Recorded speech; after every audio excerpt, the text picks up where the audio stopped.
क्योंकि मैंने अपने बड़ों को ये बात बोलते हुए हमेशा सुना है, was Vinod Kambli actually more talented than Sachin Tendulkar? ये सर आप ये इनपुट दे सकते हो। मैंने तो एक बार कहीं बोला भी था शायद, ये टैलेंट किस एंगल से बात करें, मतलब प्योरली स्किल आई वुड से, क्रिकेटिंग देखो Vinod Kambli could have done what Lara did because उनके पास अनलॉकिंग एबिलिटी तो नेक्स्ट लेवल थी, बट टैलेंट अब हम कैसे बोलें, बिकॉज आई थिंक एक बंदे ने मतलब 24 साल क्रिकेट को सर्व किया और दूसरा बंदा फ्लैश इन द पैन की तरह निकल गया, तो the sample set is also not even close to getting matched. मतलब प्रॉब्ली वो इनिशियल साइंस देख के क्या ऐसा लगता था कि विनोद कामली बेटर प्लेयर बनेंगे? देखो डिफरेंस क्या है कि one question that always have, दोनों ऑलमोस्ट सेम एज के थे, साथ में क्रिकेट में आए, आपने अगर एक प्लेयर को कंफर्टेबल एंट्री देनी है तो उसे आप सेना में खिलाएंगे या उसे इंडिया में खिलाएंगे? इंडिया में। Tendulkar was pushed into the team during difficult tours, Pakistan जहां इंडिया अच्छा नहीं करती थी, then New Zealand, then Australia, then in between England and then South Africa. उसके बाद वो 400 करने के बाद उनका इंडिया में पहला 100 आया था। और Vinod Kambli all these years, even though he was the part of the ODI setup and everything, उनका टेस्ट डेब्यू कब हुआ? जब वो इंडिया वापस आई थी। अच्छा। तो जो तेंदुलकर का पहला 100 था इंडिया में, उसमें उनका डबल 100 था विनोद कामली का। तो उन्होंने जिम्बाब्वे और इंग्लैंड के होम सीरीज मैचेस में डेब्यू किया था, बट तब तक सचिन ऑलरेडी बाहर सेंचुरीज मार के आ चुके थे। और सेम जनरेशन की player, same pool of talent से आ रहे हैं, तो आपने एक प्लेयर को डिफिकल्ट असाइनमेंट दी।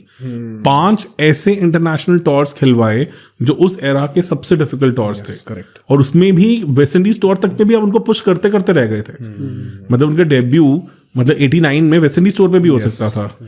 जब राज सिंह नुंगापुर ने तो उनको काफी बैक भी किया था, तो एवरीबडी थॉट कि उन पेसर्स के अगेंस्ट में भी कॉन्फिडेंस ना उठ जाए 16 साल के बच्चे का। तो उसके बाद भी जो अगले 5 टूर्स थे वो कैसे आपने खेले हैं? तो कहीं ना कहीं वो initial X factor as a player तो आप में था। भाई Kambli was not pushed in all that. देखो उनको एक कंफर्टेबल एंट्री तो मिला है कि, एंड उसमें भी 94 के वेस्ट इंडीज सीरीज में got exposed, and that too अपने घर पे मतलब वेस्ट इंडीज आई, बाउंसर्स किया, उनको बिल्कुल खत्म करके रख दिया। Was there a clear problem with the short ball? Very clear problem with the short ball. मतलब उनके 94 वेस्ट इंडीज सीरीज के एक बार स्टैट्स देखो, उनके वीडियोस ऑनलाइन मिल जाएंगे आपको आराम से। उनको अगेंस्ट शॉर्ट बॉल खेलते हुए देखो, आप क्लियरली देखोगे was all over the place. देखो इंटरनेशनल क्रिकेट में जब भी कोई प्लेयर आता था उस एरा में, short ball was always a problem. ऐसा नहीं था कि तेंदुलकर को प्रॉब्लम नहीं आई, विराट कोहली को कितनी प्रॉब्लम आई है। तो क्योंकि आपको डोमेस्टिक में वैसे बॉलर्स मिलते ही नहीं है, और तब तो थ्रोइंग आर्म्स भी नहीं थी, कुछ भी नहीं था, बॉलिंग मशीन इंफ्रास्ट्रक्चर था ही नहीं। तो आपको ऑन जॉब ही वो स्किल को इंप्रूव करना है। सर मतलब क्या, so that I can visualise better in the audience also, क्या आप एक पैरेलल ड्रॉ करके दे सकते हैं कि आज की जनरेशन में कोई एक बंदा जो शॉर्ट बॉल से स्ट्रगल कर रहा हो, उस टाइप के स्ट्रगल्स थे विनोद कामली के, if possible? Shreyas Iyer I think से भी ज्यादा बुरे। ओके, से ज्यादा? यस, टेस्ट मैचेस में तो ही वाज होपलेसली। अब 94 के ना आपको YouTube पे वीडियो मिल जाएगा, डेफिनेटली आई चेक। मतलब 94 सीरीज शॉर्ट बॉल के अगेंस्ट आप विनोद कामली की बैटिंग देखना। India versus West Indies. Okay. West Indies came to India and they just dismantled him completely, scared him for ever.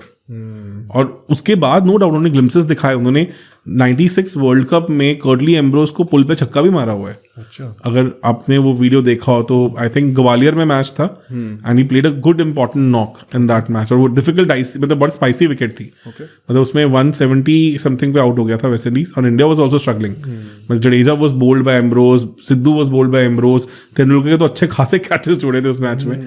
Scored good 70-75 in that, maybe 79 I guess. तो उसमें आप देखना Vinod Kambli played some very good attacking shots against the short bowling to Ambrose. और मैंने Ambrose से छक्का खाते देखे नहीं है ज्यादा, 3-4 छक्के पड़े उनको पूरे करियर में।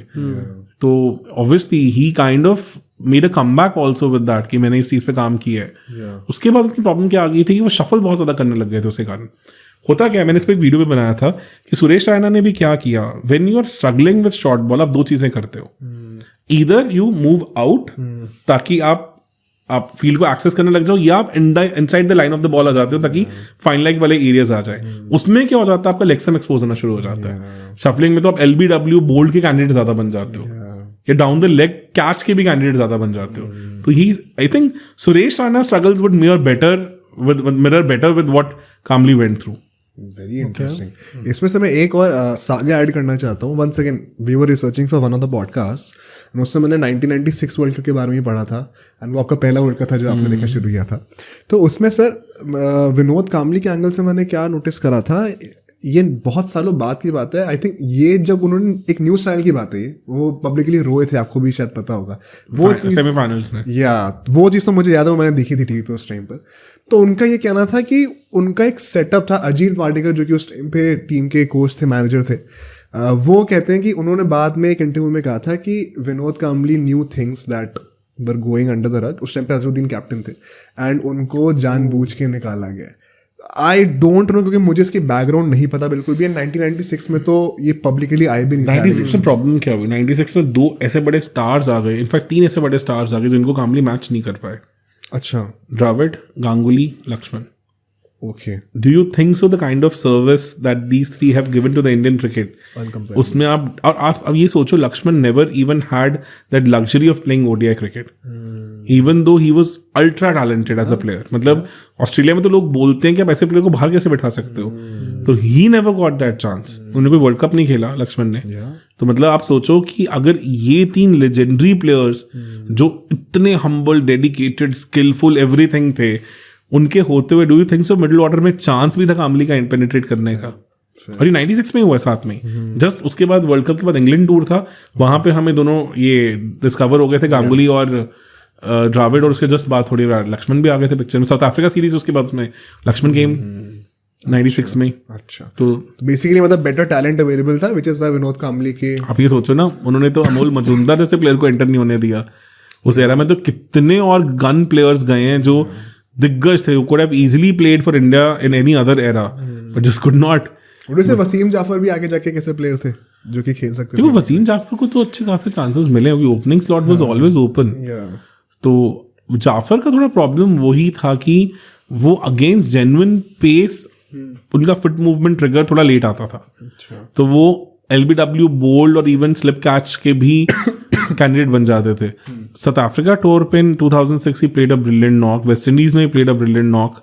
तो ऐसा नहीं है कि उनके ग्लिम्सेस नहीं आए हैं. वो काफी हद तक वो you can say his career was similar to what KL Rahul did. As a totality वो 30s, अर्ली 30s वाली एवरेज रह गई, but there were glimpses of him as a good player. Because South Africa में उन्होंने 100 किया, बहुत brilliant.